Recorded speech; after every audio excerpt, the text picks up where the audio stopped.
First and foremost, we must get Amari Cooper involved and in rhythm. The Raiders' offense is a whole lot better with Cooper being a real threat, and he has been in a terrible slump. I'm watching Andy Reid and the Chiefs continually get the ball into the hands of Kelce, Hill, and Hunt. That is what Todd Downing must do with Amari Cooper. Scheme him to get him the ball using quick screens, slants, or even reverses.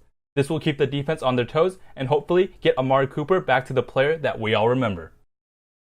For the second key, the Raiders must stick to the running game. Believe it or not, the Raiders have actually been pretty decent running the ball. They've gone over 100 yards every game except for the games against the Broncos and the Redskins. As well as they've been running in the beginning of games, the Raiders tend to drift away from it as the game wears on. The Raiders must stick to the run game, especially against the Chargers, who rank last against the run.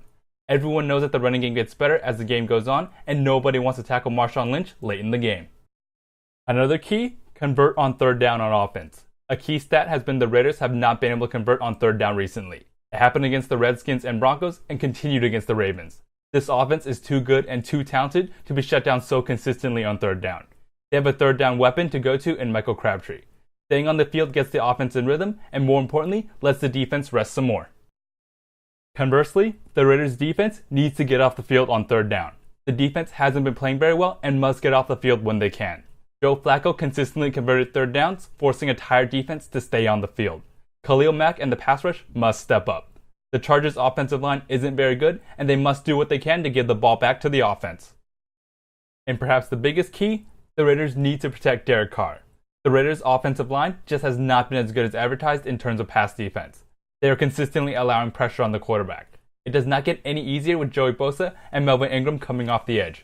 Establishing the run game will help, but Donald Penn in particular needs to play like a top 10 tackle.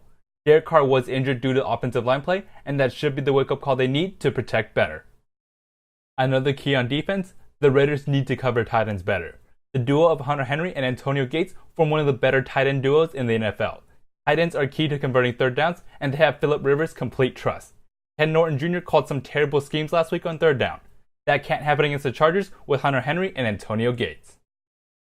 And finally, the Raiders must watch Travis Benjamin.